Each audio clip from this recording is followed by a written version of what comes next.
Hello everyone. तो आज हमारा टॉपिक है ट्रांजिएंट हीट कंडक्शन।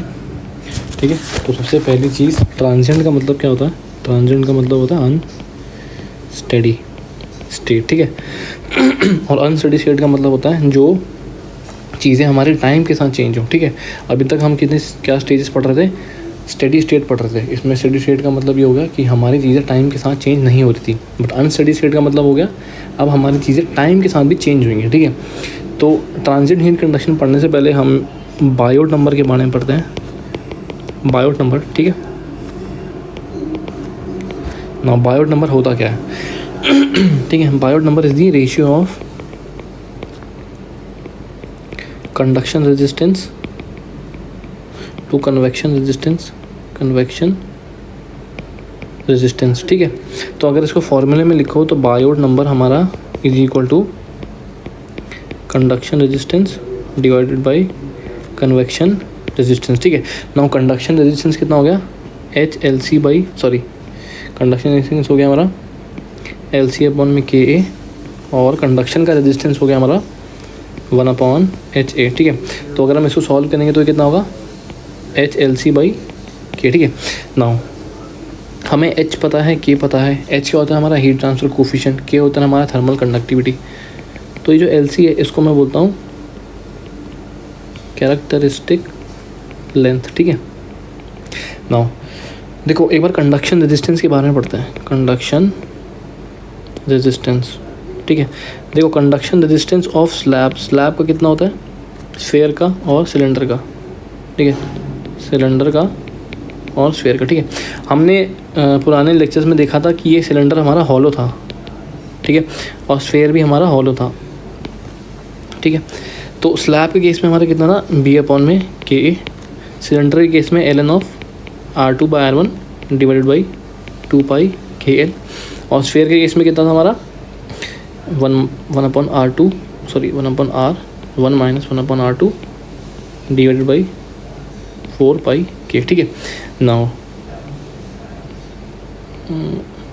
4πK। ठीक है, नाउ देखो अब मैंने बायोट नंबर के फॉर्मूले में कंडक्शन रेजिस्टेंस को लिखा है LC/KA। ठीक है, बट हमें पता है कंडक्शन रेजिस्टेंस स्लैब के लिए B/KA होता है, हॉलो सिलेंडर के लिए ये होता है, और हॉलो स्फीयर के लिए ये होता है। ठीक है, नाउ इमेजिन करो अगर ये हमारा हॉलो सिलेंडर ना होके सॉलिड सिलेंडर होता। ठीक है, हॉलो सिलेंडर कैसा होता है हमारा? कुछ ऐसा। ठीक है, अभी हॉलो नहीं है, ये क्या है? सॉलिड है। अगर ये सॉलिड सिलेंडर है तो हमारा R1 की वैल्यू कितनी हो जाएगी? 0। ठीक है, इसमें R1 की वैल्यू 0 पुट करो, कितना हो जाएगा? ln to the power infinite, ln infinite हो जाएगा। ठीक है, और ln इन्फिनाइट इज़ इन्फिनाइट, तो इसका मतलब क्या हुआ? हमारा जो रेजिस्टेंस है वो इन्फिनाइट हो गया। ऐसा हो सकता है? तो इसका मतलब ये वाला जो फॉर्मूला है ना, दिस फार्मूला इज़, और ये फार्मूलेज जो है ना, ये वैलिड है जब हमारा क्या हो? हॉलो हो। ठीक है, स्लैब की बात नहीं करते हम, सिलेंडर और स्फेयर की बात करते हैं। इन दोनों को देखो, ये जो हमारे फॉर्मूले वैलिड थे जब हमारा हॉलो हो, और ये हमको इनर एंड आउटर सरफेस का टेम्परेचर बताओ, तो हम रेजिस्टेंस निकालते हैं। बट अगर हमारा सॉलिड स्फेयर हो गया, ठीक है, इसमें भी अगर मैं R1 को 0 पुट करूँगा तो this value whole become infinite. ठीक है, क्योंकि 1/0 इज़ इन्फिनाइट। अगर 1/0 इन्फिनाइट होगी तो ये पूरा फैक्टर भी इन्फिनाइट हो जाएगा। तो रेजिस्टेंस अगर इन्फिनाइट हो गया, ऐसा हो नहीं सकता। ठीक है, बिकॉज अगर रेजिस्टेंस इन्फिनाइट हो गया तो बॉडी अंदर ही अंदर हीट कंडक्ट कैसे करेगी? ठीक है, वो तो पॉसिबल ही नहीं होगा। ठीक है, तो इसलिए हमने क्या करा, इस सिचुएशन से हटने के लिए, सॉलिड सिलेंडर सॉलिड स्फेयर से हटने के लिए हमने जो फॉर्मूला रखा उसको हमने नाम दिया HLC/K। ठीक है, LC अपॉन में KA। ठीक है, नाउ दिस LC अपॉन में KA, ठीक है, ये कब हम लगाएंगे? जब हमारा सॉलिड सिलेंडर सॉलिड स्फेयर हो। ठीक है, या हमारा बायोट नंबर पूछ रहा हो। ठीक है, तब ये वाला फार्मूला लगाएंगे। याद रखना, रेजिस्टेंस, कंडक्शन रेजिस्टेंस का ये वाला फार्मूला तभी लगेगा जब हमारा सॉलिड सिलेंडर हो। ठीक है, या सॉलिड स्फेयर हो। ठीक है, या फिर क्या बायोट नंबर निकालना हो हमें। ठीक है, बायोट नंबर। ठीक है, अभी स्लैब की बात भी करते हैं, उस पर भी आते हैं। ठीक है, नाउ LC के बारे में थोड़ा और जानते हैं। LC हमारा कैरेक्टरिस्टिक लेंथ होता है। ठीक है, इसका फॉर्मूला होता है cross section area divided by volume divided by surface area. ठीक है, एस का मतलब सरफेस एरिया। तो अगर मैं कैरेक्टरिस्टिक लेंथ बोलूँ स्लैब की, स्लैब में क्या होता है हमारा, स्लैब को जैसा होता है, ठीक है। नाउ सिंस स्लैब का हमारा वॉल्यूम कितना होगा, देखो क्रॉस सेक्शन एरिया, ये वाला एरिया क्या है हमारा ए, तो एरिया इनटू में विड्थ बी, ये हमारी बी होती है। हम जो स्लैब में हीट ट्रांसफ़र करते थे उसकी विड्थ कितनी लेते थे, स्लैब की बी लेते थे।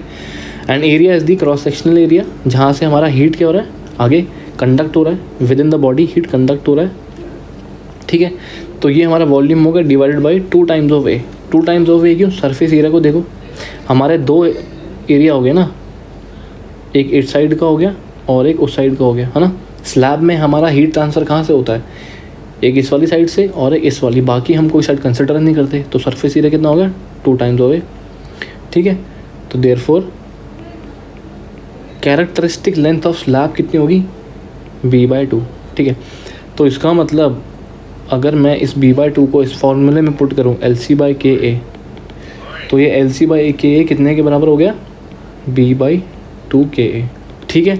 और याद रखना b/KA कब यूज़ करते हैं हम, जब हमारा नॉर्मल कंडीशन हो, ठीक है, जब हमें बायोट नंबर ना निकालना हो, जब हमें बस एक स्लैब गिवन हो और उसके बीच का रेजिस्टेंस निकालना हो, तो हम b/KA लिखेंगे। लेकिन अगर उसने पूछे कि बायोट नंबर कितना होगा, तब हम b/2 KA करेंगे, ठीक है। मतलब जो भी हमारी थिकनेस होगी उसका आधा कर देंगे, बिकॉज हमारा कैरेक्टरिस्टिक लेंथ क्या होता है, वॉल्यूम बाई सरफेस एरिया, ठीक है।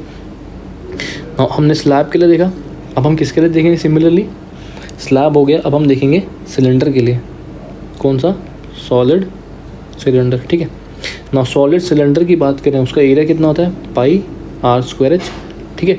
और सरफेस एरिया देखो, सॉलिड सिलेंडर में भी सेम यही चीज़ है। हम एज्यूम करते हैं कि हमारा कर्व सरफेस एरिया से हमारा क्या हो रहा है, हीट ट्रांसफ़र हो रहा है, कर्व सरफेस एरिया। जो बाकी के ये वाले एरियाज़ हैं साइड वाले, ठीक है, जिनका क्या बोलते हैं πr², हम इससे एज्यूम कर लें कि नेग्लिजिबल हमारा हीट ट्रांसफ़र होता है, ठीक है। तो हमारा नीचे कितना हो जाएगा, 2π, कर्व सरफेस एरिया कितना होता है 2πRh, h से h कट गया, ठीक है, पाई से पाई, एक r से r, तो कितना है r/2।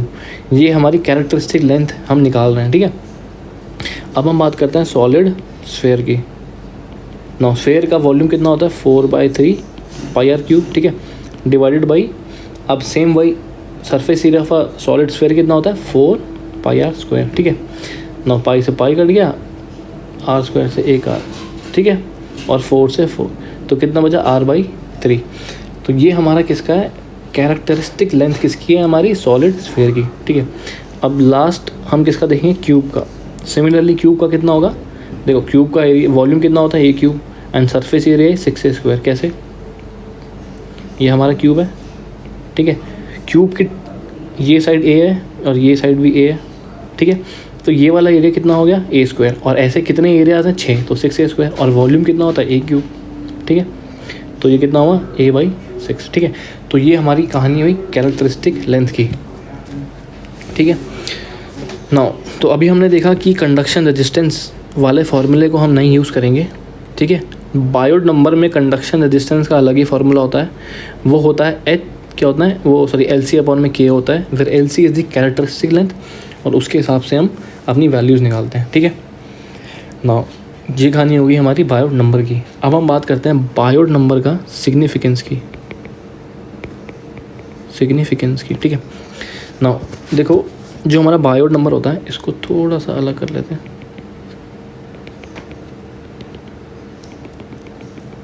ठीक है ना। बायोट नंबर हमने अभी पढ़ा कि कंडक्शन रेजिस्टेंस अपॉन में कन्वेक्शन रेजिस्टेंस, ठीक है। अगर मेरा बायोट नंबर इज़ हाई, अगर मेरा बायोट नंबर हाई है, इसका मतलब क्या हुआ, हमारा जो कंडक्शन का रेजिस्टेंस है वो क्या है, कंडक्शन का रेजिस्टेंस क्या है, इज़ वेरी हाई, या फिर कंडक्शन का रेजिस्टेंस हाई है, या फिर हमारा कन्वेक्शन का रेजिस्टेंस क्या है, इज़ लो, ठीक है। नाउ अब एक बात बताओ, मान लो हमारा conduction of resistance is high, ठीक है। मेरे पास एक ये बॉडी है, ठीक है। अब यहाँ से हमारा एम्बिएंट टेम्परेचर T∞ है, ठीक है। मान लो अभी पूरी बॉडी का जो टेम्परेचर है, मान लो स्फेयर है, इस पूरे स्फेयर का टेम्परेचर अभी कितना है, Ti का मतलब इनिशियल टेम्परेचर, ठीक है। अब क्या हुआ, और हमने क्या बोला है, जो हमारा टी आई है is less then T infinite, ठीक है। जैसे T I is less then infinite, इसका मतलब क्या हुआ, हमारा कन्वेक्शन हीट ट्रांसफ़र हुआ कहाँ से, एटमॉस्फेयर से लेकर बॉडी में, ठीक है। अब जो टी आई है ये चेंज होने लगेगा, ऑब्वियसली बात है, क्यों होने लगेगा, क्योंकि अब हमारी क्या हो रही है, हीट ट्रांसफ़र हो रही है। तो ये जो टी आई टेम्परेचर जो इनिशियल था बॉडी की अब चेंज होने लगेगी, ठीक है। नाउ कन्वेक्शन का रेजिस्टेंस कहाँ लगेगा, एटमॉस्फेयर में लगेगा, मतलब जहाँ पर कन्वेक्शन हो रही है। कंडक्शन का रेजिस्टेंस कहाँ लगेगा, विद इन दी बॉडी लगेगा, ठीक है। अगर हमारा कंडक्शन का रेजिस्टेंस हाई है तो जो हीट हमारी बॉडी के अंदर आना चाह रही है, सिंस रेजिस्टेंस हाई है, तो उसको क्या आने में आसानी होगी या दिक्कत होगी, है ना। सवाल है कि हमारा कंडक्शन रेजिस्टेंस हाई है। अगर हमारा कंडक्शन रेजिस्टेंस हाई है तो जो हीट बॉडी के अंदर ट्रैवल करेगी वो ईजिली करेगी या फिर उसको दिक्कत होगी, ऑब्वियसली उसको दिक्कत होगी। और अगर बॉडी के बाहर से हीट अंदर आने में दिक्कत हो रही है तो अंदर का टेम्परेचर और बाहर के टेम्परेचर में, सरफेस के टेम्परेचर में कुछ ना कुछ डिफरेंसेस आएंगे। मतलब अंदर का टेम्परेचर क्या होगा, कम होगा, बाहर का टेम्परेचर, सरफेस के बाहर का टेम्परेचर ज़्यादा होगा, ठीक है। मतलब जैसे जैसे मैं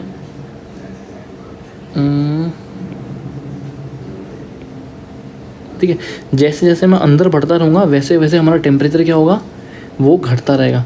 इसका मतलब क्या है, सिंस हमारा कंडक्शन रेजिस्टेंस ज़्यादा है तो हमारी हीट ढंग से अंदर तक ट्रैवल नहीं कर पा रही है। और जब हीट अंदर तक ट्रैवल नहीं कर पा रही है तो अंदर का टेम्परेचर विल बी लो, यहाँ अंदर का टेम्परेचर विल बी लो और सरफेस पर टेम्परेचर विल बी हाई, है ना।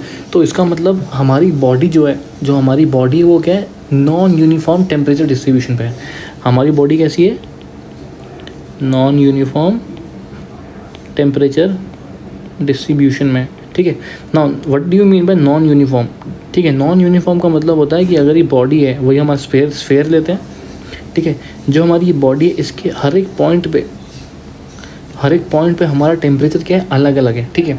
अगर हमारी बॉडी के अंदर बाहर कहीं पर भी अगर हम टेम्परेचर नापेंगे तो अलग अलग मिलेंगे। तो इसका मतलब क्या, सिंस हमारे टेम्परेचर क्या हो गए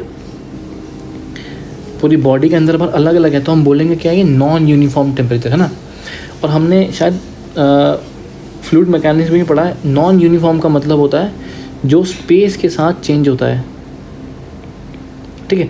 मतलब विच changes with space, which changes with space, ठीक है।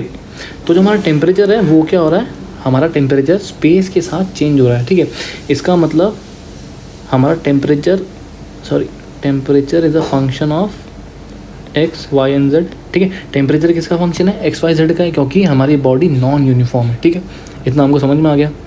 नाउ अगर हमारा बायोट नंबर क्या होता, लो होता, अगर हमारा बायोट नंबर लो होता तो मैं बोल सकता हूँ कि जो हमारा कंडक्शन का रेजिस्टेंस है वो क्या है, इज़ लो, ठीक है। और अगर कंडक्शन का रेजिस्टेंस लो है इसका मतलब क्या हुआ, जो हीट हमारी कन्वेक्शन से सरफेस पे आ रही है, जो हीट हमारी कन्वेक्शन से सरफेस पे आ रही है, ठीक है, वो हीट हमारी ईजिली ट्रैवल कर जाएगी to the centre of the body, है ना। बॉडी के सेंटर में ईजिली ट्रैवल हो जाएगी। और अगर हमारी heat centre of the body में ईजिली ट्रैवल हो पा रही है तो मैं कह सकता हूँ कि जो सरफेस का टेम्परेचर है और जो अंदर का टेम्परेचर उनमें ज़्यादा डिफरेंस नहीं होगा, ठीक है। वो ऑलमोस्ट सेम टेम्परेचर के होंगे, क्योंकि हमारी हीट क्या हो रही है, अच्छे से अंदर ट्रैवल कर पा रही है। क्यों कर पा रही है, क्योंकि हमारा कंडक्शन रेजिस्टेंस लो है और हमें पता है बायोट नंबर लो है। तो इस केस में क्या होगा, हमारा यूनिफॉर्म टेम्परेचर डिस्ट्रीब्यूशन होगा, ठीक है। इसका मतलब क्या हुआ कि हमारी पूरी बॉडी का टेम्परेचर एक जैसा होगा, अंदर बाहर हम कहीं पर भी नापेंगे तो ऑलमोस्ट क्या होगा, बॉडी का टेम्परेचर विल बी सेम, या हमारा बॉडी का टेम्परेचर क्या होगा, लगभग हमारा इक्वल होगा, ठीक है। तो इसका मतलब क्या हुआ, जब हमारा बॉडी का टेम्परेचर हम कहीं पर भी नाप रहे हैं वो सेम है, तो यूनिफॉर्म का मतलब क्या होता है, जो स्पेस के साथ चेंज ना हो, which does not changes with space. अगर चीज़ें स्पेस के साथ चेंज नहीं हो रही हैं इसका मतलब क्या हुआ, जो हमारा टेम्परेचर है वो स्पेस का फंक्शन है ही नहीं, है ना, is not a function of is not a function of space, ठीक है। नाउ इतना समझ में आया कि यूनिफॉर्म टेम्परेचर डिस्ट्रीब्यूशन और नॉन यूनिफॉर्म टेम्परेचर डिस्ट्रीब्यूशन, ठीक है। तो कहने का मतलब बायोट नंबर हमें क्या बताता है, ठीक है। तो हम क्या बोलेंगे, whether the heat transfer is, whether the temperature distribution, whether the temperature distribution or simply temperature is uniform or non-uniform within the body, ठीक है। हमारा बॉडी में जो टेम्परेचर डिस्ट्रीब्यूशन है वो क्या है, यूनिफॉर्म है कि नहीं, वो कौन बताता है, हमको बायोट नंबर बताता है, ठीक है। अगर बायोट नंबर कम है तो उसका मतलब बॉडी में टेम्परेचर ऑलमोस्ट हर जगह सेम है। अगर बायोट नंबर हमारा ज़्यादा है तो बॉडी में टेम्परेचर क्या हो रहा है, अलग अलग है, मतलब बाहर कम होगा या ज़्यादा होगा, अंदर कम होगा ज़्यादा होगा, ठीक है। जहाँ पर भी हम थर्मोमीटर लगाएंगे वहाँ हमारा अलग अलग टेम्परेचर मिलेगा। तो बायोट नंबर का ये सिग्निफिकेंस होता है, ठीक है।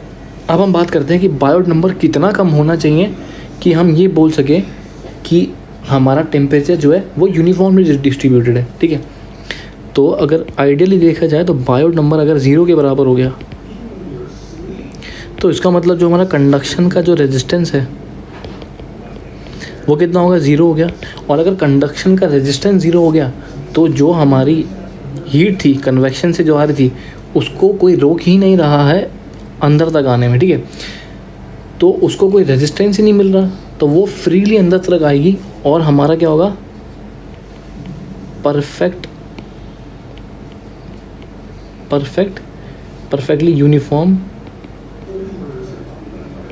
यूनिफॉर्मली डिस्ट्रीब्यूटेड होगा टेम्परेचर, ठीक है। मतलब इतना परफेक्ट होगा कि अगर हम कहीं पर भी नापेंगे तो टेम्परेचर एग्जैक्ट सेम आएगा, ठीक है। बट आइडियली तो कंडक्शन का रेजिस्टेंस 0 हो नहीं सकता, ठीक है।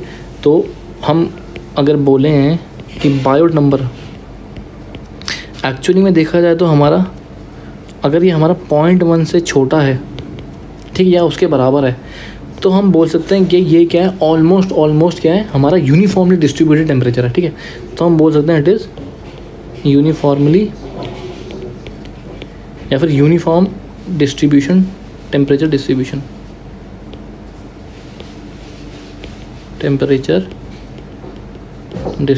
ठीक है।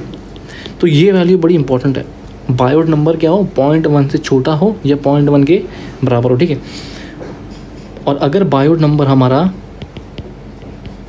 क्या हो गया, बड़ा हो गया 0.1 से, तो हम क्या बोलेंगे, नॉन यूनिफॉर्म टेम्परेचर डिस्ट्रीब्यूशन, ठीक है।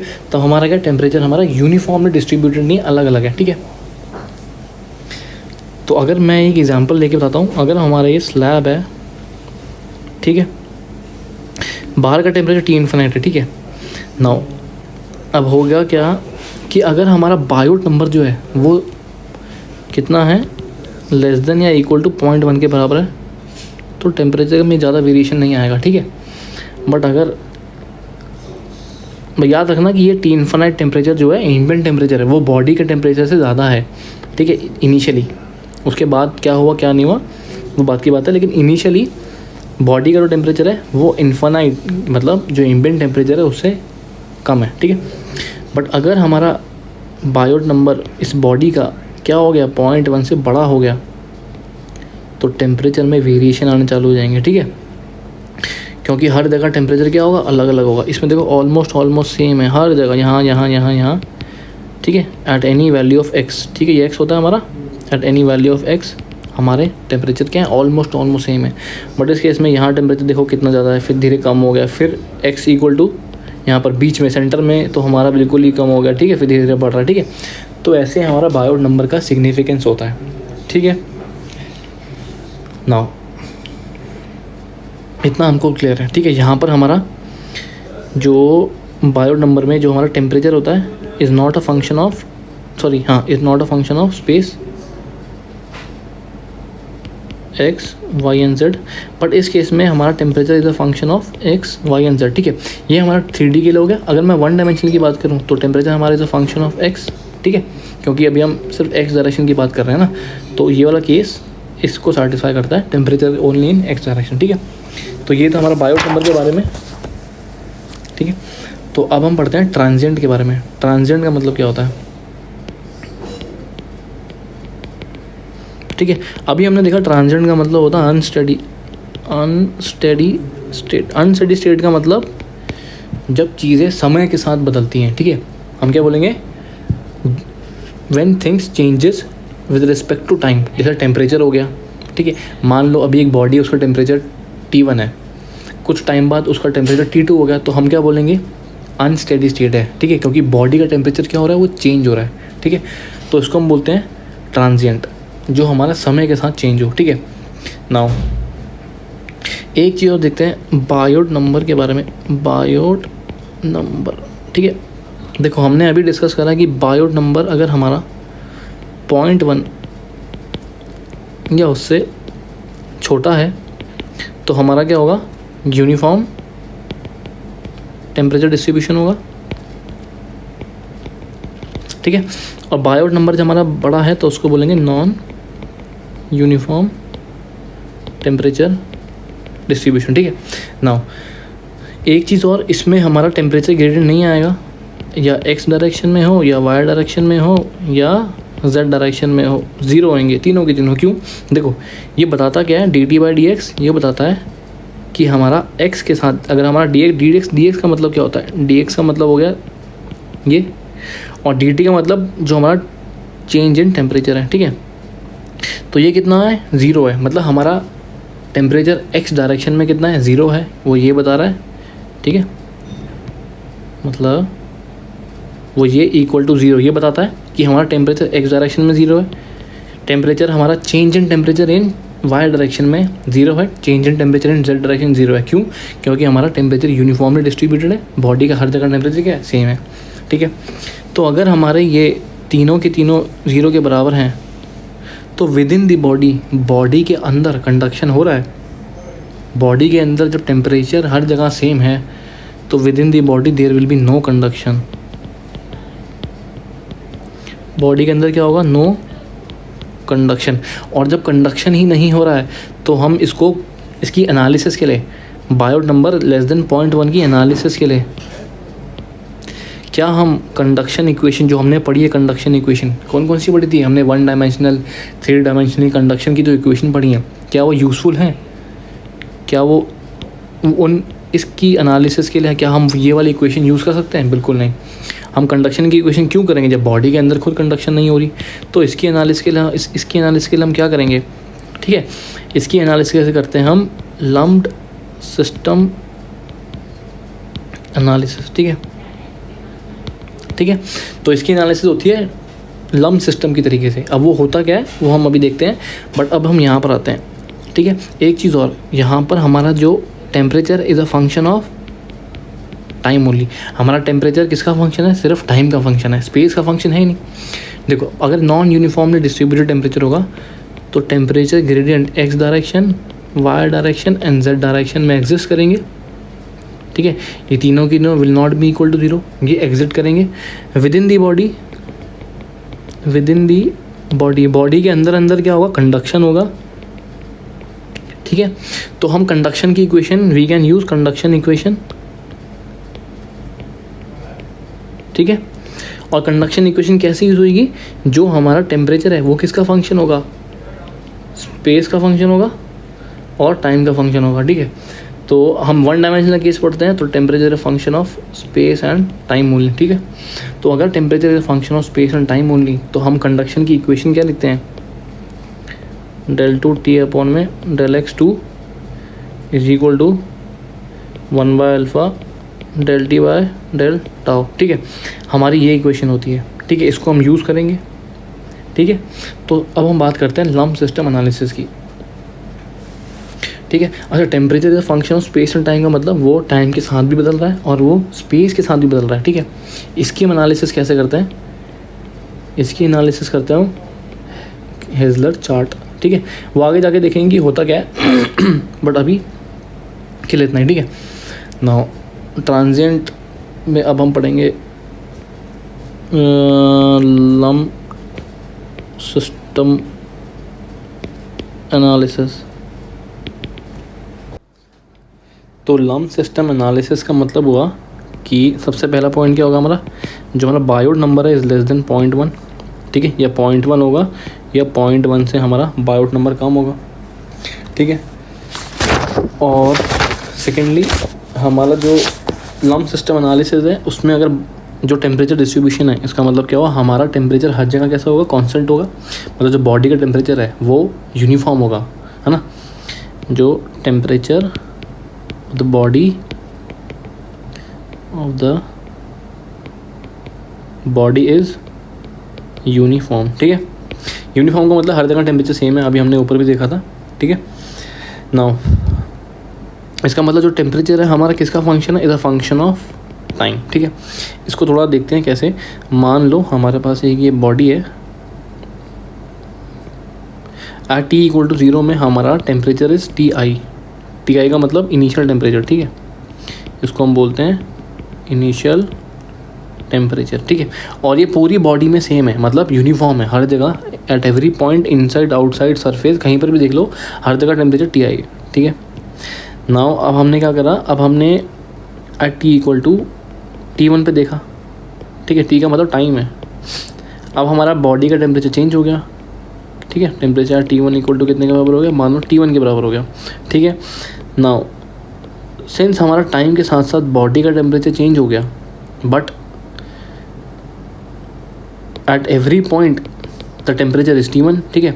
तो हम बोलते हैं क्या है, बायोट, जो हम लम्प सिस्टम को क्या बोलते हैं, लम्प सिस्टम एक ऐसा सिस्टम है कि हमारा जो टेम्परेचर है वो टाइम के साथ बदलता है, बट यूनिफॉर्मली बदलता है। यूनिफॉर्मली का मतलब पूरी बॉडी का टेम्परेचर बदलता है, ना कि कुछ पार्ट का बदल गया, ऐसा नहीं होता, ठीक है। तो the temperature of the body is uniform but it changes with time, ठीक है। Hence the temperature is a function of time only, ठीक है। तो टेम्परेचर हमारा फंक्शन किसका है, सिर्फ टाइम का होता है, ठीक है। और हमने बताया था कि लम्प सिस्टम एनालिसिस में सिंस बॉडी के अंदर कोई कंडक्शन नहीं हो रहा, no conduction within the body, ठीक है।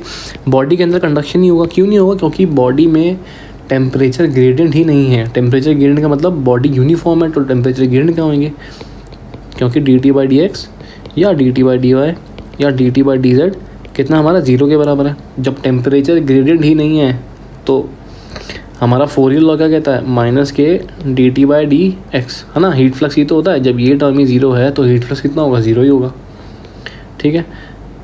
तो इसका मतलब इसकी एनालिसिस फिर हम कैसे करेंगे, ठीक है। तो इसकी एनालिसिस के लिए अब हमको इतना पता है बॉडी ने कुछ ना कुछ हीट लूज़ करी है, हीट गेन करी है, ठीक है, इतना हम श्योर हैं। क्यों लूज़ करी, क्योंकि उस बॉडी का टेम्परेचर चेंज हुआ है, ठीक है। अगर उस बॉडी का टेम्परेचर चेंज हुआ है तो इसका मतलब उसने कुछ ना कुछ गेन करा है सराउंडिंग से, या कुछ ना कुछ लूज़ करा है सराउंडिंग में। तो इसका मतलब बॉडी का जो इंटरनल एनर्जी है, बॉडी की जो इंटरनल एनर्जी हो गया हुई चेंज हुई है, ठीक है। तुम क्या बोल सकते हैं, change in internal energy of the body. Body में तो चेंज हुआ इंटरनल एनर्जी, उसको हम क्या बोलेंगे, वो कहाँ जाएगी, वो कन्वेक्शन तो होगा, is equal to the convection heat transfer to और फ्रॉम द बॉडी, ठीक है। या बॉडी में होगा या बॉडी से होगा, ठीक है। तो इसको हम अपना बेस मान के फॉर्मूला डिराइव करते हैं, ठीक है। तो चेंज इन इंटरनल एनर्जी क्या हो गया, mc, ठीक है, dt, where dt is the small change in temperature, is equal to, ये कितने के बराबर हो जाएगा, ये होगा हमारा, नाउ कन्वेक्शन हीट ट्रांसफ़र कितना होगा, HA, है ना, T minus T infinite into में dt, ठीक है। Now T minus T infinite का मतलब क्या हुआ, ठीक है। ये जो T है ये किसका फंक्शन है, टाइम का फंक्शन है, ठीक है। ये हीट ट्रांसफ़र कोफिशिएंट हो गया, ये सरफेस एरिया हो गया, और ये हो गया चेंज इन टाइम, ठीक है।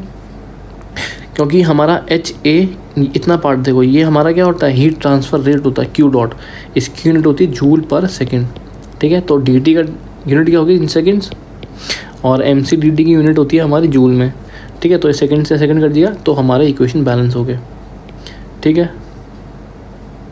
नाउ अब इसकी डेरिवेशन नहीं कर रहे, बस मैं डायरेक्टली सॉल्यूशन पे आ रहा हूँ कि हमारा जो फाइनल फार्मूला है जो हमको याद करना है वो क्या होगा, ठीक है ना। फार्मूला होता है थीटा अपॉन में theta I is equal to T T minus T infinite divided by T I minus T infinite is equal to E to the power minus h A T upon में rho we सी। ठीक है, now सबसे पहली चीज़ T क्या है, temperature at time T. What is this, this is the temperature at time T. ठीक है, now T I का मतलब क्या होगा, ये हो गया इनिशियल टेम्परेचर। इनिशियल टेम्परेचर किसका, of the body, of the body, है ना। मतलब जब हमारा टी कितना था, 0 के बराबर था। ठीक है, जैसे हमारी अगर ये बॉडी है, इस बॉडी का टेम्परेचर इनिशियली कितना है, टी आई है। ठीक है, टी आई का मतलब पूरी बॉडी यूनिफॉर्म है टेम्परेचर, मतलब हर जगह पे टेम्परेचर टी आई है। तो एट टी इक्वल टू 0 कितना है, एट टी इक्वल टू 0 हमारा टेम्परेचर इज टी आई के बराबर है। ठीक है, नाउ अब हमारा सिंस टी इन्फिनिटी क्या हो गया, एम्बिएंट टेम्परेचर हो गया।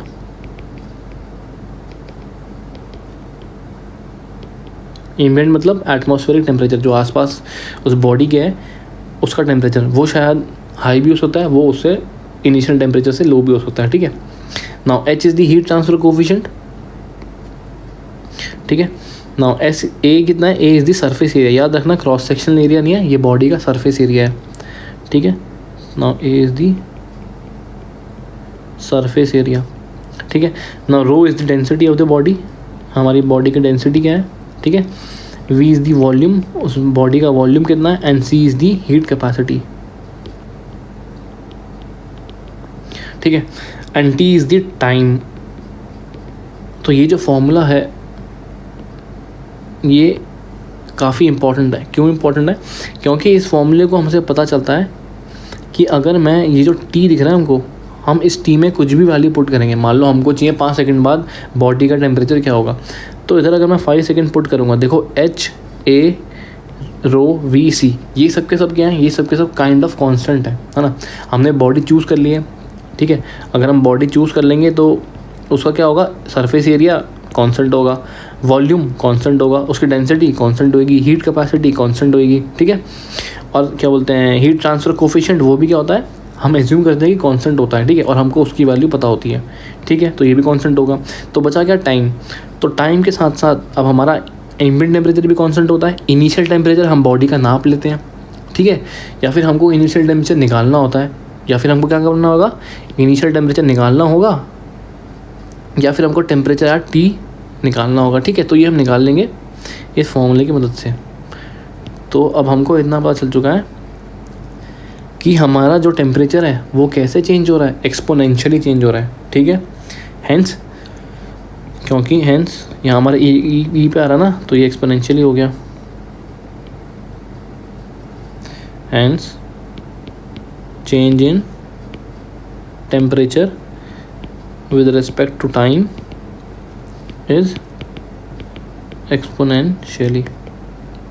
ठीक है, एक्सपोनेंशियली का मतलब क्या हुआ, इट चेंजेस रैपिडली इनिशियली, या फिर ऐसे लिखो initially it changes, initially it changes rapidly and later slows down. ठीक है, पहले बहुत जल्दी चेंज होगा, उसके बाद धीरे धीरे क्या हो जाएगा, स्लो डाउन हो जाएगा। अगर मैं इसका टेम्परेचर और टाइम के बीच में ग्राफ बनाऊं, तो अगर ये मेरा टाइम टी है, तो टी इक्वल टू 0 में हमारा टेम्परेचर था टी आई, इनिशियल टेम्परेचर, तो ये कुछ एक्सपोनेंशियल है। ठीक है, पहले देखो इतने पार्ट में देखो कितना क्विकली टेम्परेचर चेंज हुआ है। ठीक है, उसके बाद देखो धीरे धीरे, ठीक है, ऑलमोस्ट कांस्टेंट की तरह रह गया। और एक पॉइंट ऐसा आएगा कि ये किसके बराबर हो जाएगा, टी इन्फिनिट के बराबर हो जाएगा, मतलब एम्बिएंट टेम्परेचर के बराबर हो जाएगा, ऑब्वियसली बात है। ठीक है, और जब ये एम्बिएंट टेम्परेचर के बराबर होगा तो उस टाइम हम क्या बोलते हैं, उस टाइम हम टाइम को कितना मानते हैं, इन्फिनिट मानते हैं। ठीक है, तो ये हमारा कैसे चेंज हो रहा है, एक्सपोनेंशियली। ठीक है, तो एक्सपोनेंशियली याद रखना, और ये वाला फॉर्मूला इज इम्पॉर्टेंट। ठीक है, अब हम इस फॉर्मूले को ज़रा देखते हैं दोबारा।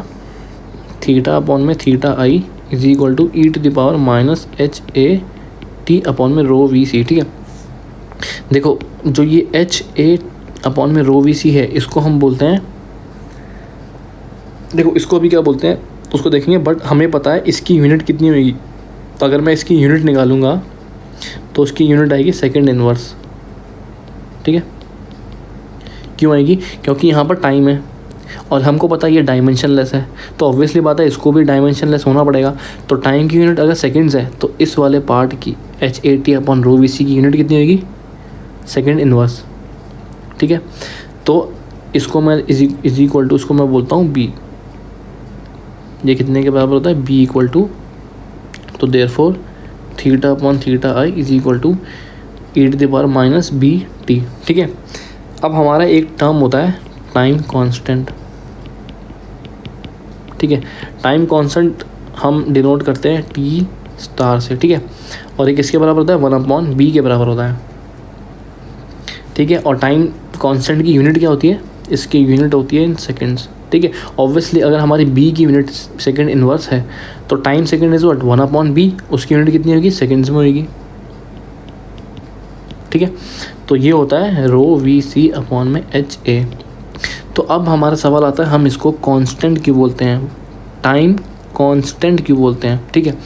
देखो डेंसिटी कांस्टेंट है, स्पेसिफिक हीट कांस्टेंट है, volume of the body is constant, cross section area is surface area is constant, and finally heat transfer coefficient is also considered constant. तो ये जब पूरी बॉडी कांस्टेंट है, मतलब ये पूरा फार्मूला कांस्टेंट है, मतलब फार्मूले में जितने भी हमारे आ रहे हैं ये सारे कांस्टेंट है, इसका मतलब हम क्या बोलेंगे? Time constant. ये एक कांस्टेंट वैल्यू होती है, ठीक है। ना अब हम बात करते हैं थोड़ा सा बी के सिग्निफिकेंस के बारे में। जो हमारा बी होता है इसका सिग्निफिकेंस क्या होता है, ठीक है। देखो अगर हमारी बी की वैल्यू बहुत ज़्यादा होगी, देखो फॉर्मूला का देखो, ये हमारा फॉर्मूला है। अगर मैं इसमें बी की वैल्यू को बहुत ज़्यादा कर देता हूँ तो ये जो होगा ये क्या है हमारा? ये इज इक्वल टू 1/EBT है। अगर मैं b की वैल्यू बहुत हाई कर दूंगा तो e⁻bt की वैल्यू बहुत हाई हो जाएगी। अगर ये हाई हो जाएगी तो ये पूरा टर्म बहुत डिक्रीज हो जाएगा। अगर ये डिक्रीज हो जाएगा तो मैं बोल सकता हूँ कि अगर if b value is high, ठीक है, then the body will attain environmental temperature या ambient temperature और ambient temperature T infinite in a short period of time, ठीक है। कहने का मतलब ये है अगर हमारी बी की वैल्यू बहुत ज़्यादा है तो हमारा जो टेम्परेचर है initial temperature to T infinite, obviously बात है हमारी बॉडी इनिशियल टेम्परेचर में यूनिफॉर्मली डिस्ट्रीब्यूटेड है, मतलब हर जगह टी आई है, उसको टी इन्फिनिट आने में ज़्यादा टाइम नहीं लगेगा, वो बहुत जल्दी आ जाएगी अगर हमारा बी की वैल्यू क्या है? ज़्यादा है, ठीक है। अगर हमारी बी की वैल्यू ज़्यादा है तो बहुत जल्दी आ जाएगी, मतलब time taken by the body to reach ambient temperature will be very less, या फिर कम होगा कंपैरेटिवली अगर हमारा बी क्या हुआ? कम हुआ, ठीक है। तो बी का सिग्निफिकेंस क्या है? ये बताता है कि हमारी जो बॉडी है वो कितनी जल्दी एनवायरमेंटल टेम्परेचर को अटेन कर रही है, कितनी जल्दी हमारी एनवायरमेंटल टी इन्फिनिट टेम्परेचर को अटेन कर रही है, ठीक है। और जितना ज़्यादा बी की वैल्यू होगी उतना हमारा time taken will B short, ठीक है।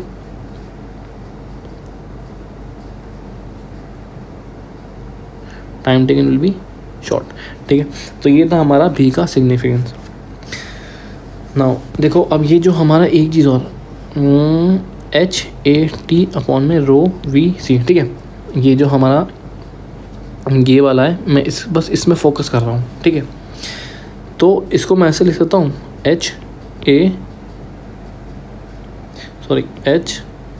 HLC/K इंटू में T⁻ρVC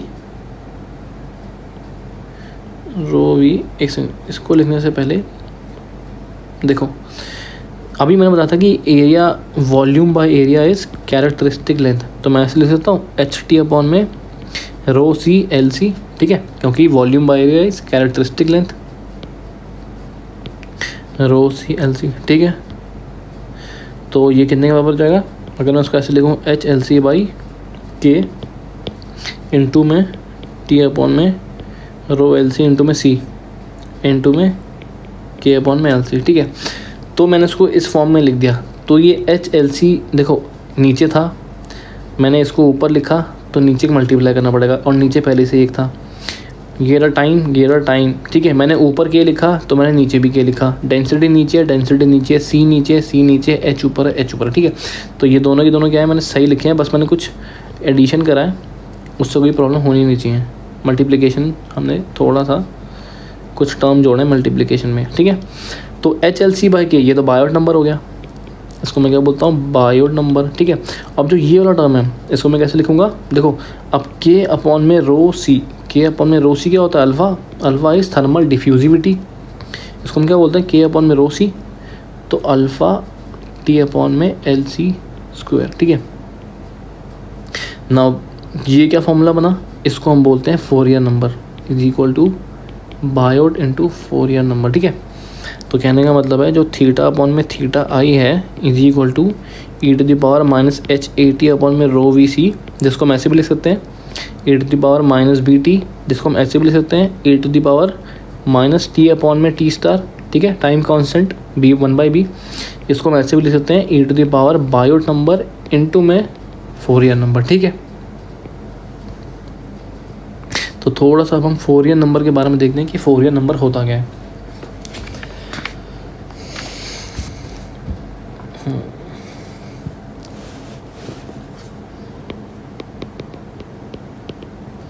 फोरियर नंबर, देखो फोरियर नंबर के बारे में सबसे पहले फॉर्मूला देख लेते हैं। फोरियर नंबर का फॉर्मूला होता है अल्फ़ा टी अपॉन में L C square, where L C is the characteristic length, ठीक है। और इसको हम डायमेंशनलेस टाइम से भी जानते हैं, ठीक है। इसको हम दूसरे नाम से क्या बोलते हैं, डायमेंशनलेस। इसके बारे में थोड़ा सा क्या बोलते हैं, उसमें पूछा गया है, जैसे MCQs वगैरह होते हैं तो उसमें बोलते हैं कि डायमेंशनलेस टाइम हम किसको बोलते हैं, हम किसको बोलते हैं, फोरियर नंबर को, ठीक है। अब इसका सिग्निफिकेंस की बात करते हैं, ठीक है। तो उसका जो सिग्निफिकेंस है वो ये है कि it is the degree of penetration of heating और कूलिंग थ्रू ए सॉलिड, ठीक है। मतलब कि अगर हमारी बॉडी हीट कर रही है या कूल कर रही है तो उस हीटिंग एंड कूलिंग से हमारा जो इफ़ेक्ट होता है, ठीक है, हीटिंग एंड कूलिंग इफ़ेक्ट, तो उसके बारे में ये डायमेंशनलेस टाइम बताता है। कैसे देखते हैं ज़रा। मान लो अगर हमारा फोरियर नंबर इज स्मॉल, ठीक है, अगर हमारा फोरियर नंबर स्मॉल होगा तो हमें क्या करना पड़ेगा, large amount of time will be required to get significant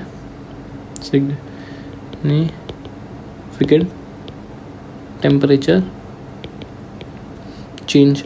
मतलब अगर हमारी किसी भी बॉडी का हमने फोरियर नंबर कैलकुलेट करा, फोरियर नंबर कैसे कैलकुलेट करेंगे, ऑब्वियसली बात है Fourier number is alpha T by L C square. देखो अल्फ़ा क्या होता है, ये होता है हमारा के अपॉन में रो सी, तो thermal conductivity of the body, specific heat of the body and rho is also ये प्रॉपर्टी, ये क्या हमारी बॉडी की प्रॉपर्टी होती है। कैरेक्टरिस्टिक लेंथ हमारा डायमेंशन पे डिपेंड करता है, हमने किस टाइप की बॉडी ले रखी है ना। अगर हमारी स्फेरिकल है तो कुछ अलग होगा, स्लैब है या क्यूब है, हमारा कुछ भी है तो हमारा एलसी उस पर डिपेंड करता है, ठीक है। अब बचा हमारा टाइम, तो टाइम हमारा मतलब हमको t = 0 सेकेंड्स में देखना है, तो उस टाइम फोरियर तो 0 होता है। जैसे जैसे टाइम बढ़ेगा तो हमारा फोरियर चेंज होता रहेगा, ठीक है। तो उसी के बारे में है कि अगर हमारा फोरियर नंबर अगर हमारा स्मॉल आ रहा है, इसका मतलब क्या है, जो टाइम टेकन है विल बी मोर, ज़्यादा टाइम टेकन होगा to get a significant temperature change, ठीक है। मतलब कहने का इसको थोड़ा सा अगर हम एलैबोरेट करें, मान लो अगर ये बॉडी है एट t = 0 में, ठीक है, और इसका इनिशियल टेम्परेचर Ti है, मतलब पूरी बॉडी का टेम्परेचर कितना Ti है। अब हम कह रहे हैं कि इस बॉडी का जो फोरियर नंबर है इट इज़ हाई। अगर फोरियर नंबर हाई होगा तो ये कुछ ना कुछ फाइनल टेम्परेचर अटेन करेगा, ऑब्वियसली करेगा, उसको मानते हैं T इन्फानाइट। मान लो उसने एम्बिएंट टेम्परेचर अटेन करना है एट t = T1, ठीक है। अब सिमिलरली एक दूसरी बॉडी लेते हैं एट टी इक्वल टू 0 उसका इनिशियल टेम्परेचर भी टी आई है। अब उसका जब फोरियर नंबर अगर लो होगा तो वो भी एम्बिएंट टेम्परेचर अटेन करेगा, लेकिन eight T equal to T2। तो हम कह सकते हैं कि T1 is less than T2। Why? क्योंकि सिंस यहाँ पर फोरियर नंबर लो है तो time taken to attain Ti to T infinite is more. अगर फोरियर नंबर ज़्यादा है तो time taken will be less. ठीक है, तो ये है हमारा फोरियर नंबर के बारे में। ठीक है, नाउ फोरियर नंबर तक हमको समझ में आ चुका है कि जो हमारा लम्प सिस्टम एनालिसिस होता है इसमें इम्पॉर्टेंट क्या है। इसमें इम्पॉर्टेंट क्या है लम्प सिस्टम एनालिसिस में? सबसे पहला point, Biot number is less then 1.1 या फिर उसके बराबर होगा। सेकेंडली, हमारा बॉडी का temperature is uniformly distributed. Temperature is function of time only. ठीक है, लम्प सिस्टम के बारे में, हमारा स्पेस का फंक्शन नहीं है। ठीक है, temperature is not a function of space. Space का मतलब XYZ। ठीक है, उसके बाद कोई भी हमारा टेम्परेचर ग्रेडियंट नहीं होगा। हमारा फार्मूला ये रहा, इसको हमको याद करना है। और ये आया कैसे? यहाँ से आया, change in internal energy of the body is equal to the convection heat transfer. ठीक है, और हमारा एक्सपोनेंशियली चेंज होती है टेम्परेचर, हमारा एक्सपोनेंशियली चेंज होगा। फिर फाइनली हमारा बायोट नंबर के साथ हमने टाइम कांस्टेंट के बारे में पढ़ा। ठीक है, बी का सिग्निफिकेंस देखा, और फिर हमने फॉर्मूला देखा कि हम Biot number and Fourier number के टर्म पे भी थीटा अपॉन में थीटा आई लिख सकते हैं। ठीक है, फिर हमने फोरियर नंबर के बारे में पढ़ा। ठीक है, इतना हमारा क्लियर है। नाउ अब हम जो टॉपिक पढ़ेंगे उसका नाम है थर्मोकपल। ठीक है, देखो इस फॉर्मूले पे बेस हम न्यूमेरिकल करेंगे। ठीक है, उससे पहले हम थर्मोकपल पढ़ते हैं। ठीक है, या एक बार चेक कर लेते हैं कुछ मिस तो नहीं हो रहा।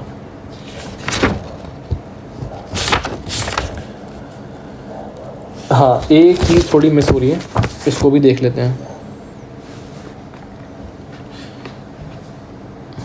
फोरियर नंबर के बाद नाउ मेरे को क्या निकालना है? मेरे को निकालना है इंस्टेंटेनियस। देखो ऐसे ना बना के, इसको बेटर है ऐसे बनाते हैं। मुझको निकालनी है इंस्टेंटेनियस हीट ट्रांसफ़र कितना होगा। ठीक है, कहने का मतलब है ऑब्वियसली बात है, अगर ये हमारी बॉडी है, ठीक है, मान लो इनिशियल टेम्परेचर जब T इक्वल टू 0 था तो Ti पे थी। ठीक है, अब हमारा एम्बिएंट टेम्परेचर T इन्फिनाइट है। हम क्या बोल रहे हैं कि हमारा ambient temperature is greater then Ti। Obviously बात है हमारा कुछ बॉडी हीट गेन करना चालू करेगी। ठीक है, तो हम पूछ रहे हैं कि किसी भी इंस्टेंट पे हमारा हीट ट्रांसफ़र कितने के बराबर होगा। ऑब्वियसली बात है जैसे ही हमारा T इक्वल टू T1, जैसे हमारा टाइम चेंज होगा तो हीट ट्रांसफ़र हमारा चेंज हो जाएगा, क्योंकि हमारा जो बॉडी का टेम्परेचर है वो कितना हो गया, Ti से T1 हो गया है ना। और हमारा क्या होता है formula, Q is equal to HA T minus T infinite, where T is the function of time. तो अगर ये खुद चेंज हो रहा है तो हमारा हीट ट्रांसफ़र रेट भी क्या होगा, टाइम के साथ चेंज होता रहेगा। तो हमें पूछना है कि एट एनी इंस्टेंट हमें बताओ हीट ट्रांसफ़र कितने के बराबर होगा। तो इतने के बराबर ही तो होगा, HA T the function of time minus T infinite obviously. तो हम एट एनी इंस्टेंट हम हीट ट्रांसफ़र निकाल सकते हैं। ठीक है, अब हमें H की वैल्यू तो गिवन देगा, सरफेस एरिया हमें पता होगा, इन्फिनाइट टेम्परेचर पता होगा। हम ये कैसे निकालेंगे? इसको निकालने का हमने ऊपर अभी फॉर्मूला देखा था, है ना, कहाँ गया वो? ठीक है, ये वाला फॉर्मूला, थीटा अपॉन में theta I is equal to E to the power minus Biot number into Fourier number. हमने ये वाला फॉर्मूला देखा था जिसमें से थीटा आई कितने के बराबर था, Ti माइनस T इन्फिनाइट, और ये कितने के बराबर था, T माइनस T इन्फिनाइट। ठीक है, तो ये वाला थीटा वाला फैक्टर है, ये तो हम यहीं से निकाल लेंगे। ठीक है, तो इसको हम ऐसे लिख सकते हैं HA theta i e to the power minus Biot number into Fourier number. ठीक है, तो ये क्या हो गया हमारा इंस्टेंटेनियस हीट ट्रांसफ़र, उस इंस्टेंट पे कितना हमारा हीट ट्रांसफ़र हो रहा है। ठीक है, बट अब हम क्या चाहिए, हमें चाहिए इंस्टेंटेनियस के बदले for a given interval of time, for a given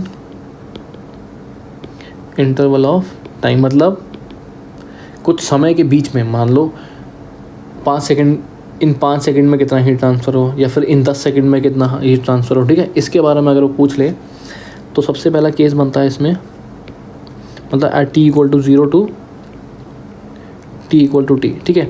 मतलब इन दोनों टाइम के बीच में जब हमारा टेम्परेचर 0 इनिशियल से लेकर या कोई आर्बिट्ररी टेम्परेचर तक, सॉरी टाइम तक, ठीक है। तो ये क्या होगा, एट टी इक्वल टू 0 हमारा टेम्परेचर कितने के बराबर होता है, टी आई के बराबर, और at T equal to T हमारा टेम्परेचर मान लो इसके बराबर है, ठीक है। ये टाइम हमारा कुछ भी हो सकता है, देयरफॉर ये कितने के बराबर हो जाएगा, Q is equal to M C T T minus T initial, ठीक है। नाउ अगर हम इसको ध्यान से देखें तो टी आई ये हमने किसका फॉर्मूला लगा रखा है, हमारा बॉडी में जो हीट लॉस या गेन हुआ है, ठीक है, इंटरनल एनर्जी की बात हो रही है, ठीक है। तो इस फॉर्मूले से हम निकाल सकते हैं। अब हमको इनिशियल टेम्परेचर गिवन होगा, एम हमको मास गिवन होगा, बॉडी का मास कैसे निकालेंगे, डेंसिटी इनटू वॉल्यूम, ठीक है। और हमें स्पेसिफिक हीट तो गिवन ही होती है। और ये कैसे निकालेंगे, T T, same formula, theta upon में theta I is equal to E to the power Biot number into Fourier number, ठीक है। जिसमें से ये किसके कितने के बराबर होता है, T I minus T infinite and this is equal to T T minus T infinite, ठीक है। तो यहाँ से मैं टी इन्फिनाइट निकाल लूँगा, इसमें पुट कर दूंगा तो मेरे को हीट ट्रांसफर मिल जाएगा at T equal to 0 to T, ठीक है। सेकेंडली मान लो मेरे को किसके बीच में निकालना है, at T equal to T1 to T equal to T2, इन दोनों टाइम के बीच में निकालना है हमारी बॉडी ने कितना हीट गेन करा या लॉस करा। कैसे निकालेंगे, Q is equal to M C T T1 minus T T2, ठीक है। सिंपल, ख़त्म हो गया। ये और ये कैसे निकालेंगे, सेम ये वाला फॉर्मूला जो अभी हमने पहले वाले केस में देखा था। और तीसरा अगर ये पूछ दे कि मैक्सिमम हीट ट्रांसफ़र कितना होगा, ठीक है। हीट ट्रांसफ़र रेट की बात नहीं करी है उसने, हीट ट्रांसफ़र यूनिट, इसमें जूल आएगी, इसमें भी जूल आएगी, इसमें भी जूल आएगी, ठीक है। क्योंकि हम एक इंटरवल ऑफ टाइम की बात कर रहे हैं। अगर हम इंटरवल ऑफ टाइम की बात कर रहे हैं मतलब हमने उस टाइम को मल्टीप्लाई करा है। इंस्टेंटेनियस में हीट ट्रांसफ़र रेट आएगा, इसलिए मैंने क्यू डॉट बना रखा है, इधर वॉट आएगी, ठीक है। उस इंस्टेंट पे कितनी, उस पर्टिकुलर टाइम पे उस 1 सेकंड में कितनी हीट निकल रही है, ठीक है, पर सेकंड। इसमें for a given time 5 second 6 second में कितनी निकल रही है, ठीक है। ना मैक्सिमम हीट ट्रांसफ़र की बात करें तो ये कैसे निकालेंगे, मैक्सिमम हीट ट्रांसफ़र कब निकलेगा, जब हमारी बॉडी इनिशियल टेम्परेचर में हो, है ना, और अटेन कर ले कौन सा टेम्परेचर, इनफाइनाइट टेम्परेचर। तो वो हीट ट्रांसफ़र जो होगा उस टाइम वो होगा मैक्सिमम, ठीक है। मतलब इसका मतलब क्या होगा, at T equal to 0 to at T equal to infinite, इन दोनों के बीच में जो भी हमारा हीट ट्रांसफ़र होगा वो मैक्सिमम होगा। तो ये कितने हो रहा है, एम सी टी आई माइनस टी इनफाइनाइट, ठीक है। This is the maximum heat transfer, this is between the time interval T1 and T2, और ये वाला किसके बिटवीन है, between time interval T equal to 0 to T, ठीक है। तो ये हमारा हीट ट्रांसफ़र की बात होगी, ठीक है। तो यहाँ तक था हमारा लम्प सिस्टम, ठीक है। अब लम्प सिस्टम में ही हमारा एक केस आता है जिसको हम बोलते हैं थर्मोकपल, ठीक है। तो थोड़ा थर्मोकपल के बारे में देखते हैं।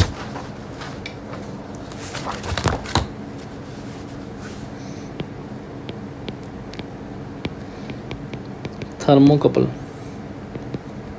ठीक है। फर्स्ट ऑफ ऑल थर्मोकपल होता क्या है, हम क्या करते हैं, two dissimilar metal are joined together to form two junction, ठीक है। ठीक है, हम क्या करते हैं, दो सिमिलर डिसिमिलर मेटल लेते हैं और उनको जोड़ लेते हैं और दो जंक्शन मिलते हैं। जंक्शन नंबर 1 है, ये जंक्शन नंबर 2 है, ठीक है। ये क्या है, मेटल 1, ये वाला, ये रॉड जो है ये मेटल 1 की है और ये मेटल 2, ठीक है। अब क्या होता है, हम किसी एक साइड को हम जंक्शन के किसी एक साइड को हॉट में रख देंगे और किसी जंक्शन की एक साइड को हम कोल्ड में रख देंगे, ठीक है। तो हमारा क्या होगा, वोल्टेज डेवलप होता है।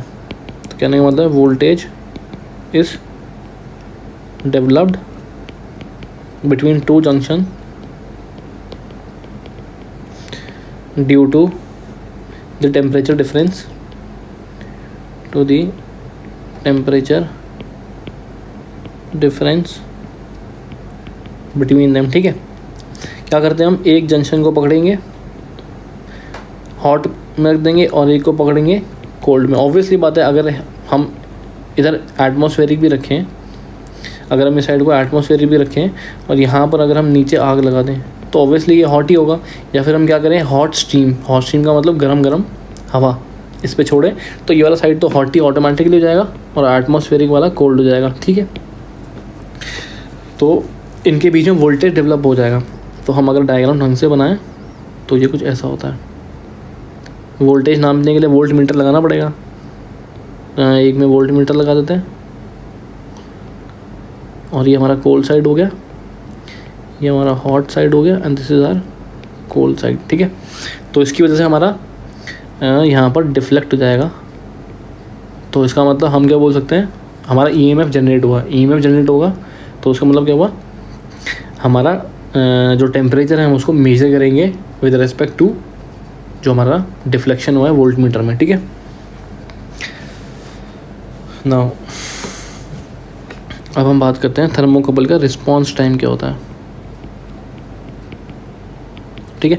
Response time is the time required by the thermocouple to reach source temperature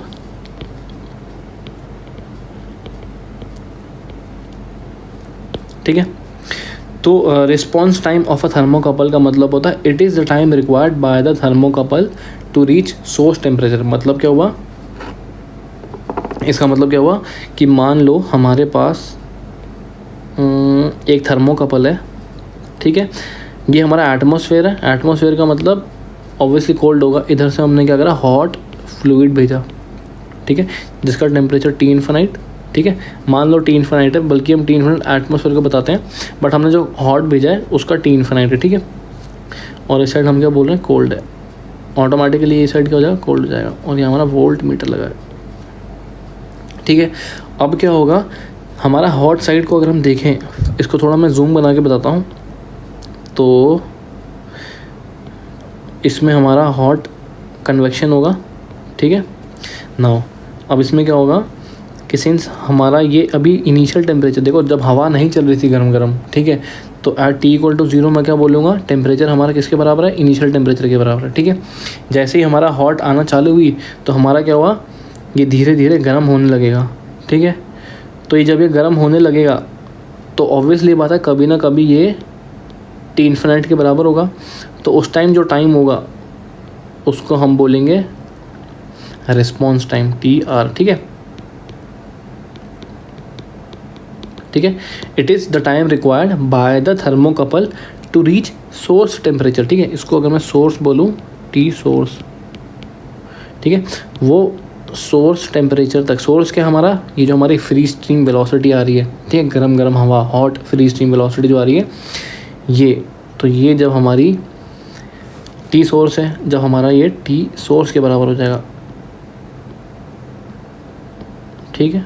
तो उस टाइम जो टाइम लगेगा उसको हम क्या बोलेंगे, रिस्पॉन्स टाइम। वो कितना रिस्पॉन्सिव है उसमें, ठीक है। नाउ एक जो अच्छा थर्मोकपल होता है,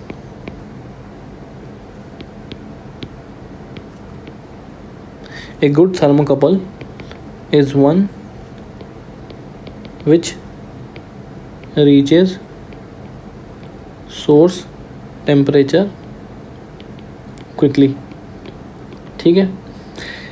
थर्मोकपल अच्छा कब होता है, जब सोर्स टेम्परेचर क्या हो पे बहुत जल्दी रीच है। फॉर एग्जांपल जब भी हम अपना क्या करते हैं, थर्मोमीटर से हम अपना चेक करते हैं, तो थर्मोमीटर में रीडिंग क्या होती है, वो चेंज होती रहती है ना। पहले टी इक्वल टू 0 में कितनी होगी, जो हमारा एटमॉस्फेयर के बराबर होती है, ऑब्वियसली थर्मोकपल के टिप की बात कर रहा हूँ मैं, ठीक है। जैसे हमने मुंह में डाला तो T=T1 में हमारा क्या होगा, टेम्परेचर जो है वो चेंज हो जाएगा, वो इंक्रीज़ हो जाएगा, T∞ से इंक्रीज़ हो जाएगा, ठीक है, कुछ उसमें टेम्परेचर जुड़ जाएगा। फिर फर्दर ऐसे करते करते करते हमारा एक टाइम ऐसा आएगा कि हमारा टेम्परेचर है वो हमारा बॉडी के टेम्परेचर के बराबर हो जाएगा, ठीक है। तो उसको उस टाइम को हम बोलते हैं रिस्पॉन्स टाइम, ठीक है। ये प्लस यहाँ पर कुछ एनी वैल्यू, क्योंकि हमारा इंक्रीज़ हो रहा है ना, तो उसको दिखाने के लिए वो, ठीक है ना। अब हम देखेंगे वही चीज़ इसमें भी सेम। अगर थर्मोकपल को हमको अच्छा होना है तो अभी हमने बताया कि उसका source temperature should reach source temperature पे जो हमारा थर्मोकपल है वो जल्दी रीच करे, ठीक है।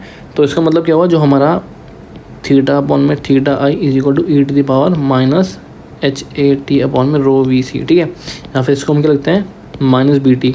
तो हमारा B क्या होना चाहिए, should be high for a good thermocouple, ठीक है। तो जो B है हमारा हाई होना चाहिए फॉर अ गुड थर्मोकपल। तो B में हमारा क्या क्या आता है, ये होता है हमारा HA/ρVC, ठीक है। तो मतलब हम एक ऐसा थर्मोकपल चूज़ करेंगे जिसका एरिया, सरफेस एरिया ज़्यादा हो, वॉल्यूम कम हो, हीट कैपेसिटी कम हो और थर्मल कंडक्टिविटी भी कम हो, ठीक है।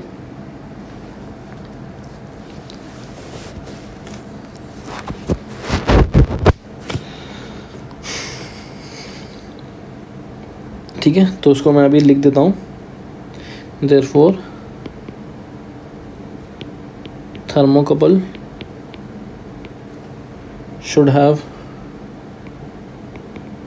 लो डेंसिटी, ठीक है। उसकी लो डेंसिटी होनी चाहिए,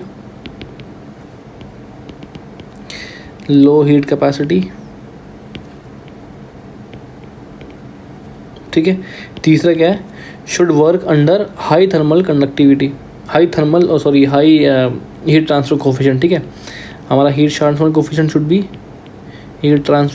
शुड बी हाई, ठीक है। एंड चौथा हमारा एरिया बाय वॉल्यूम, जिसको हम क्या बोलते हैं 1/, कैरेक्टरिस्टिक लेंथ शुड बी, ठीक है, शुड बी। या फिर कहने का मतलब है, इसको ऐसे लिखो, volume by area equal to characteristic length, ये सरफेस एरिया है, शुड बी लो, ठीक है। अगर कैरेक्टरिस्टिक लेंथ लो होगी, देखो हमारा जनरली जो थर्मोकपल का बड होता है ना, वो सिलेंड्रिकल या फिर स्फेरिकल शेप में होता है, ठीक है।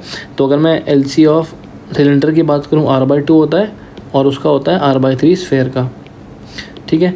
तो हमारा कहने का मतलब LC को लो होने के लिए हमारा रेडियस क्या होना चाहिए, शुड बी लो, ठीक है। हमारा रेडियस लो होना चाहिए अगर हमको LC हमको कम करना है, ठीक है। और thermal conductivity heat transfer coefficient should be high. तो a good thermocouple should have low density, low heat capacity, H should be high, ठीक है। H बेसिकली थर्मोकपल पे डिपेंड नहीं करेगा, जो हमारा वर्किंग फ्लूइड है उस पर डिपेंड करेगा। और हमारा volume by surface area ratio, जिसको हम कैरेक्टरिस्टिक लेंथ बोलते हैं, शुड बी लो, ठीक है। अगर कैरेक्टरिस्टिक लेंथ लो होगी तो हमारा रेडियस भी क्या होगा, लो होगा, ठीक है। तो अब हम बात करते हैं sensitivity of thermocouple. Now sensitivity की बात करें,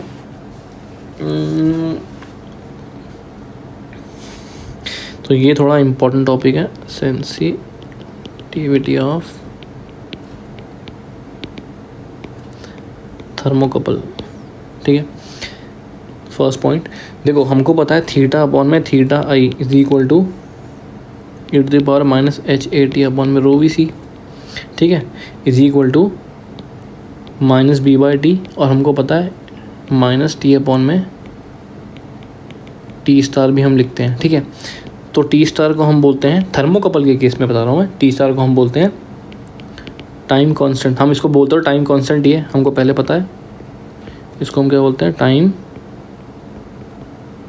कांस्टेंट, ठीक है। और जो टाइम कांस्टेंट होता है, सिंस हम थर्मोकपल की बात कर रहे हैं, ऑफ थर्मोकपल, ठीक है, इसकी यूनिट किस में होती है, सेकेंड्स में। और इसका फॉर्मूला क्या होता है, ρVC/HA, ठीक है। अब एक बात बताओ, जो ये हमारा टाइम कांस्टेंट है, ये हर थर्मोकपल, ये हमारे हाथ में, कैसे हाथ में हमारे, देखो टाइम कांस्टेंट की फॉर्मूला देखो, ρVCHA, ठीक है। तो टाइम कांस्टेंट किस किस पर डिपेंड करता है, मटेरियल पर डिपेंड करेगा। मटेरियल पे मतलब उसका स्पेसिफिक हीट और डेंसिटी, उसके शेप पे डिपेंड करेगा।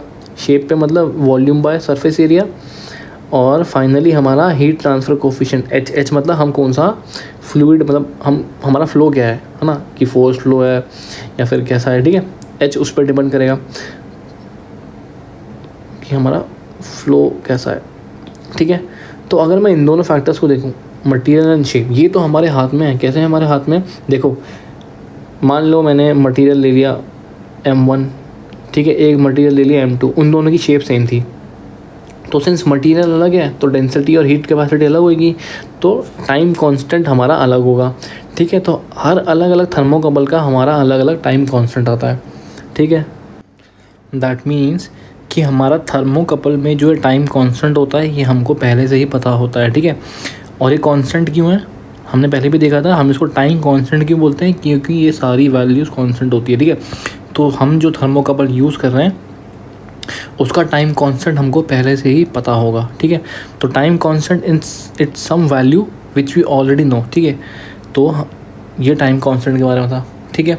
अब हम क्या करते हैं, मान लो एट T=0 में हमारा टेम्परेचर कितना था, इनिशियल Ti, जो हमारा थर्मोकपल का जो बड है, ठीक है। मैं सिर्फ इतना सा पार्ट बना रहा हूँ, ठीक है, थर्मोकपल का सिर्फ इतना सा पार्ट मैं बना रहा हूँ, ठीक है। आगे वाला पार्ट, क्योंकि पीछे वाला पार्ट इम्पॉर्टेंट नहीं है।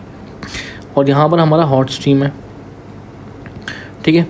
तो इनिशियली एट T=0 में हमारा टेम्परेचर Ti है, पूरे के पूरे थर्मोकपल का टेम्परेचर कितना है, सिंस हमारा यूनिफॉर्म होगा, हमने पहले से बोला Biot number is less then और इक्वल टू 0.1, तो हम मान के चल रहे हैं कि पूरे थर्मोकपल का temperature through out the time, चाहे टाइम हम कौन सा भी ले, हमारा यूनिफॉर्म रहेगा, ठीक है।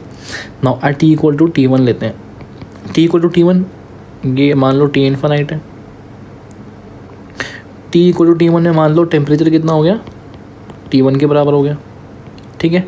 अब होगा क्या, ये जो टेम्परेचर है थर्मोकपल का वो इंक्रीज़ करेगा, तो ये इंक्रीज़ हो गया है, ठीक है। तो ये कितने के बराबर होगा, सम Ti प्लस सम वैल्यू के बराबर होगा। ऑब्वियसली बात है ये थोड़ा इंक्रीज़ हो गया है, ठीक है, T1।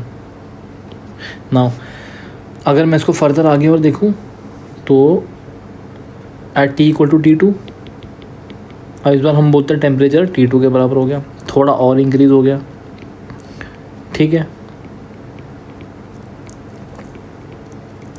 ठीक है। अब मैंने क्या बोला, एट T=T स्टार, ठीक है। जब हमारा टाइम कितने के बराबर हो जाएगा, टाइम कांस्टेंट के बराबर हो जाएगा, ठीक है। उस टाइम जो हमारा टेम्परेचर होगा हम उसको क्या मानते हैं, T स्टार, ठीक है।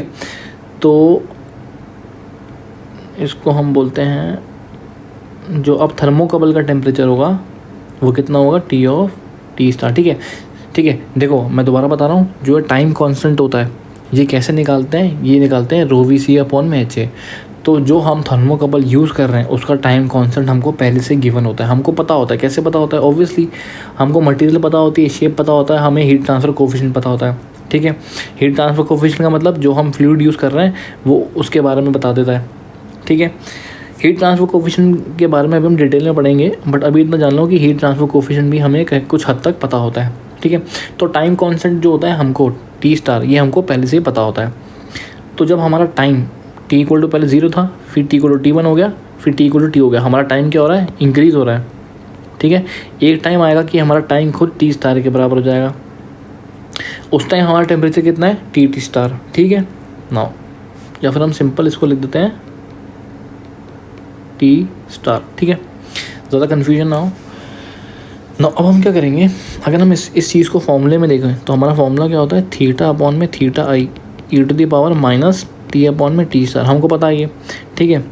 तो this implies T star minus T infinite divided by ये Ti हो जाता है, Ti minus T infinite is equal to e⁻T star divided by T star. Obviously हमारा ये T किसके बराबर हो गया, T स्टार के बराबर हो गया। और हमारा जो टेम्परेचर था वो टी स्टार हो गया, ठीक है।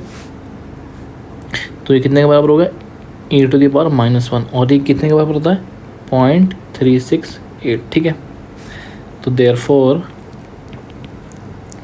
हमारा जो T star minus T infinite है is equal to 0.368 T I minus T star, ठीक है।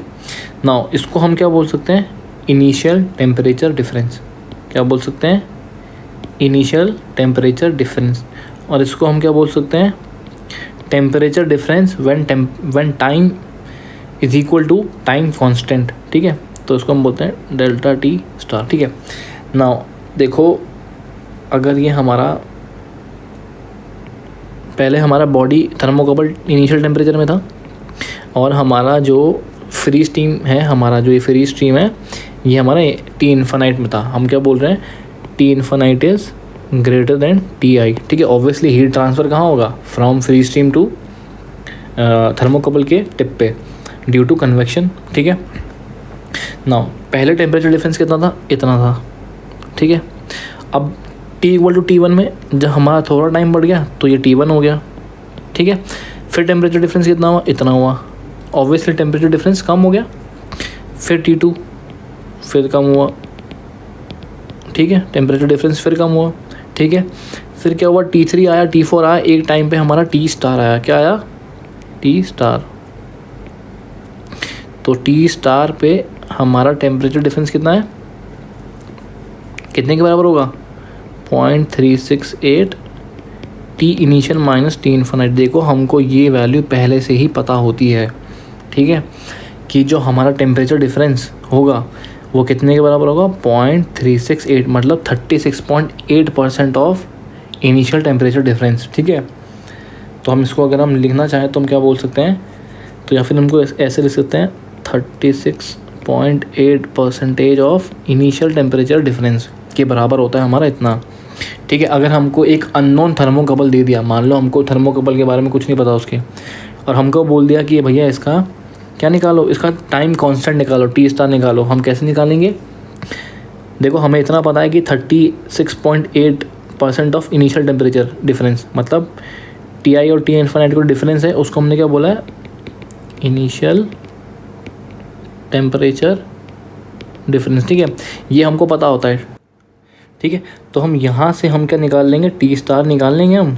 तो टी स्टार कितने के बराबर हो जाएगा, मतलब कहने का मतलब है ये जो टी स्टार है, हमको ये वाली वैल्यू तो गिवन होती है, हमको ये तो पता है, हमको इनिशियल टेम्परेचर, फाइनल टेम्परेचर, मतलब एम्बिएंट टेम्परेचर गिवन होगा, और ये भी हमको पता है। तो हम यहाँ से टी स्टार निकाल लेंगे, ठीक है।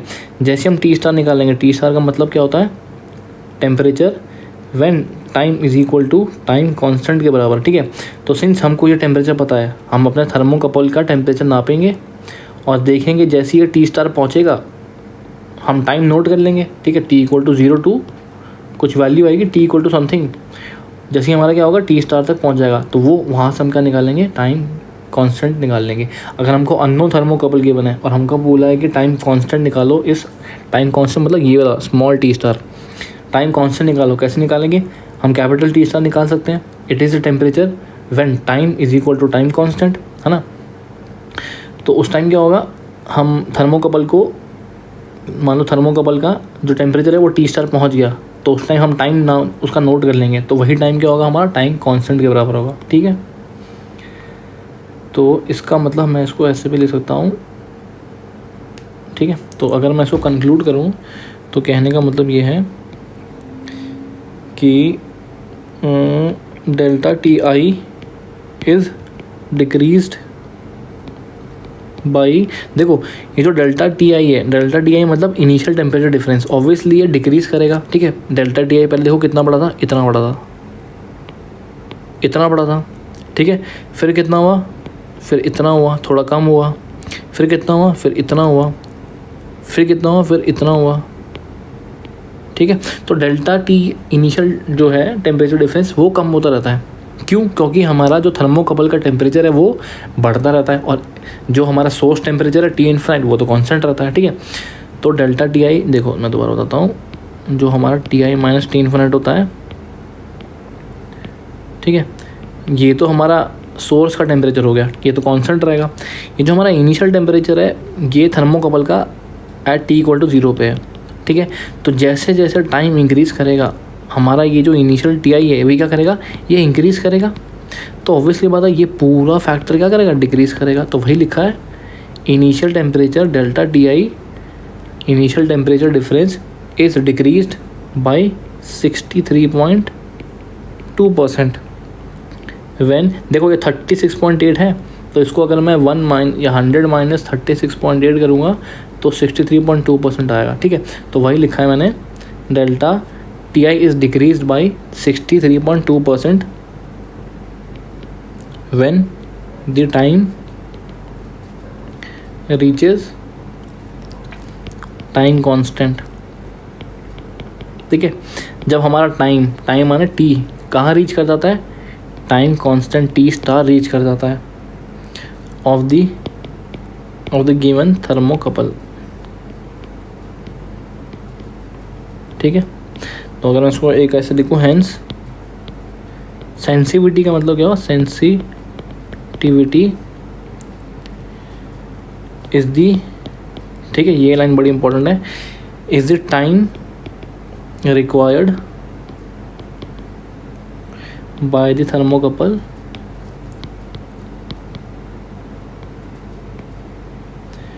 To attain 63.2% of the value of initial temperature difference, ठीक है। तो sensitivity is the time required, देखो सेंसिटिविटी को हमने एज अ डिफाइन करा है जिससे हमारी अंडरस्टैंडिंग बढ़े, ठीक है। इसकी कोई यूनिट नहीं है, ये समझने के लिए कि सेंसिटिविटी का मतलब क्या हो, it is the time required, ठीक है। तो टाइम रिक्वायर्ड इसका मतलब सेंसिटिविटी का यूनिट टाइम में नहीं है, but it is the time required by the thermocouple, ठीक है। थर्मोकपल कितना टाइम लगा रहा है to attain 63.2% of the value of initial temperature difference. Initial temperature difference का मतलब क्या हो, डेल्टा Ti, ठीक है। तो ये था हमारा सेंसिटिविटी। तो सेंसिटिविटी जो होती है हमारी is inversely proportional to time constant, ठीक है। अगर किसी भी थर्मोकपल का टाइम कांस्टेंट कम होगा मतलब वो ज़्यादा सेंसिटिव है, ठीक है। अगर टाइम कांस्टेंट मान लो 2 सेकंड है और एक का टाइम कांस्टेंट है 5 सेकंड, तो ऑब्वियसली बात है ज़्यादा सेंसिटिव कौन हुआ, ये वाला थर्मोकपल हुआ, क्योंकि ये ज़्यादा टाइम लगा रहा है, ये कम टाइम लगा रहा है, ठीक है, to attain 63.2% of temperature difference, ठीक है। तो ये था हमारा सेंसिटिविटी के बारे में और ये था हमारा थर्मोकपल के बारे में, ठीक है। अब हम इसके ऊपर बेस्ड न्यूमेरिकल्स करेंगे। अब एक चीज़ और, फोरियर नंबर पे हमको एक चीज़ और ऐड करनी है। हमारा फोरियर नंबर कहाँ पर है, देखो फोरियर नंबर पे एक पॉइंट और ऐड कर लो। फोरियर नंबर इज़ दी, ठीक है, इट कैन बी व्यूड, ठीक है, इसको हम लिख सकते हैं, it can be viewed as the ratio of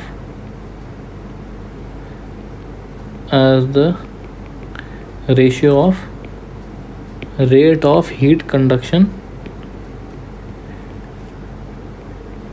to the rate of heat stored at the given, yeah, at a particular time, at a particular time,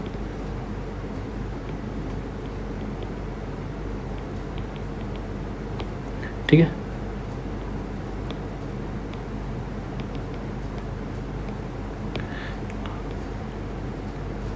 ठीक है, तो सिंस हमारा फॉर्मूला क्या होता है, अल्फ़ा T/LC², कहने का मतलब एट अ पर्टिकुलर टाइम, तो हमने इसको तो पहले कांस्टेंट ही कर दिया। हमारा जो फोरियर नंबर होता है it is the ratio of heat, alpha का मतलब क्या हुआ, थर्मल डिफ्यूजिविटी, तो it is the heat conducted to the heat stored at a particular time, ठीक है। तो अगर हमारा फोरियर नंबर ज़्यादा होगा इसका मतलब क्या हो रहा है, हीट ज़्यादा कंडक्ट हो रही है और स्टोर कम हो रही है, तो वही हमने पहले यहाँ पर डिफाइन करा था, ठीक है। तो आज के लिए इतना ही, ठीक है। अब हमारा बस हेज़लर चार्ट रहता है इस टॉपिक में कंडक्शन के, ट्रांजिएंट हीट कंडक्शन के, तो हमारा ये कंडक्शन वाला पूरा टॉपिक कंप्लीट हो जाएगा। फिर हम इसके ऊपर बेस्ड न्यूमेरिकल्स गेट के और ट्रांजिएंट हीट कंडक्शन के थोड़े अच्छे क्वेश्चंस हम देखेंगे, ठीक है। तो आज के लिए इतना ही। Thank you for the lecture.